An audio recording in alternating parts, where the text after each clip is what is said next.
అందరికీ నమస్కారం. ఈ వీడియోలో నా మార్నింగ్ రొటీన్ షేర్ చేస్తున్నాను. ఈ వ్లాగ్ వచ్చేసి ముగ్గుతో స్టార్ట్ చేస్తున్నాను. యాక్చువల్గా ముగ్గు అయితే మా పాపే పెట్టేసింది. ఇలాంటి ప్లేట్స్ అవి ఉంటే పిల్లలు కొంచెం ఇంట్రెస్ట్గా చేస్తారు కదా పని. సో అలా తను ఆ జాలీలతో డిజైన్స్ అయితే వేసేసింది తను. నేను జస్ట్ కొంచెం సైడ్ మాత్రం చిన్న చిన్న ముగ్గులు పెట్టుకున్నాను. నెక్స్ట్ వచ్చేసి పిల్లల కోసం లంచ్ బాక్స్ అయితే ప్రిపేర్ చేయాలి. నేను యూజువల్గా సింగిల్ రైస్ అయితే ప్రిఫర్ చేయను. మ్యాక్సిమం కర్రీస్ చేసేసి రైస్ పెట్టేస్తుంటాను. బట్ ఎప్పుడైనా వెజిటేబుల్స్ లేకపోయినా లేదా టైం తక్కువ ఉన్నప్పుడు మాత్రం ఇలా సింగిల్ రైస్ చేస్తుంటాను. ఈరోజు అయితే వెజిటేబుల్స్ లేవు, సో బంగాళదుంపలు బఠానీ వేసి కొంచెం రైస్గా తాలింపు పెడుతున్నాను. స్టవ్ పైన బ్యాన్ పెట్టుకుని కొద్దిగా ఆయిల్ అలాగే కొంచెం నెయ్యిని యాడ్ చేసుకుంటున్నాను. ఇవి మంచిగా హీట్ అయిన తర్వాత మసాలా స్పైసెస్ చెక్క లవంగాలు యాలకులు కొద్దిగా షాజీరా యాడ్ చేసుకుని కొంచెం ఫ్రై చేసుకుంటున్నాను. ఇవి కొంచెం ఫ్రై అయిన తర్వాత 4 పచ్చిమిర్చి, ఒక 2 మీడియం సైజ్ ఉల్లిపాయలు పొడవుగా కట్ చేసుకున్నవి యాడ్ చేస్తున్నాను. అలాగే కొద్దిగా పసుపును కూడా యాడ్ చేసుకుని ఉల్లిపాయలు కొంచెం ఫ్రై చేసుకోవాలి.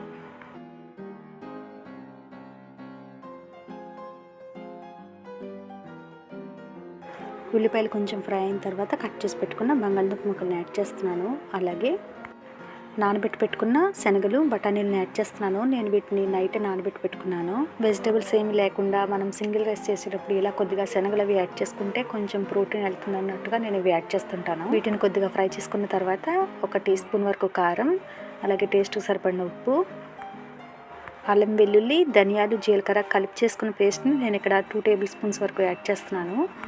ఒకవేళ విడివిడిగా ఉంటే వాటిని విడివిడిగా కూడా యాడ్ చేసుకోవచ్చు. అల్లం వెల్లుల్లి మసాలా పేస్ట్ కూడా కొద్దిగా పచ్చివాసన పోయేంత వరకు కొంచెం ఫ్రై చేసుకోవాలి. మసాలాస్తో పాటు కొద్దిగా ఫ్రై చేసుకున్న తర్వాత శుభ్రంగా వాష్ చేసుకున్న రైస్ని 1 గ్లాస్ యాడ్ చేసుకుంటున్నాను. వాటర్ మొత్తం డ్రైన్ చేసేసుకుని, అయితే కొంతమంది ఫస్ట్ వాటర్ వేసుకుని వాటర్ బాయిల్ అయిన తర్వాత రైస్ వేసుకుంటుంటారు. నేను ఒక్కొక్కసారి అలా చేస్తుంటాను, ఇలా చేస్తుంటాను. ఎలా అయినా పర్వాలేదు.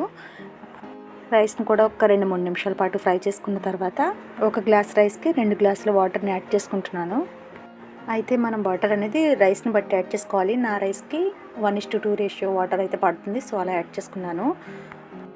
ఒకసారి టేస్ట్ చేసుకుని అవసరమైతే ఉప్పుని అడ్జస్ట్ చేసుకోవాలి. నాకైతే ఇక్కడ కొంచెం ఉప్పు తక్కువగానే ఉంది, సో కొద్దిగా యాడ్ చేసుకుంటున్నాను.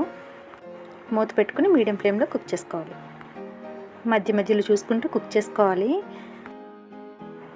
రైస్ ఈ విధంగా ఒక 60% కుక్ అయిన తర్వాత ఫ్లేమ్ని పూర్తిగా లో ఫ్లేమ్కి అడ్జస్ట్ చేసుకుని కుక్ చేస్తున్నాను.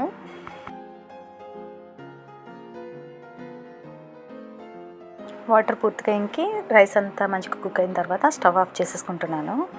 ఆలు చనా రైస్ అయితే రెడీ అయింది. సింపుల్ రెసిపీ, అలాగే తక్కువ ఇంగ్రీడియంట్స్ అయినప్పటికీ ఈ రైస్ టేస్ట్ అయితే మాత్రం బాగుంటుంది.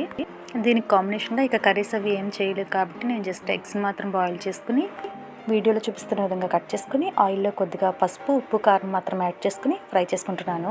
ఇలా ఆలూ రైస్ అయి చేసుకున్నప్పుడు మనం ఎగ్స్ని ఫుల్ ఎగ్గా కాకుండా ఇలా కట్ చేసుకుని ఫ్రై చేసుకుంటే ఆ టేస్ట్ అనేది బాగుంటుంది రైస్కి కాంబినేషన్గా.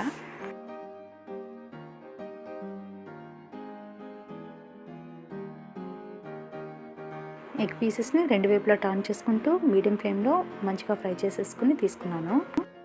ఇకపోతే బ్రేక్ఫాస్ట్ విషయానికి వస్తే దోశలు వేసాను. స్కూల్ టైంలో బ్రేక్ఫాస్ట్ అంటే ఇడ్లీ, దోశ, చపాతీ ఇవి మాత్రమే ప్రిఫర్ చేస్తాను నేను. మ్యాక్సిమం ఈజీగా అయిపోతాయి కదా, అండ్ మెయిన్లీ హెల్దీ కూడా.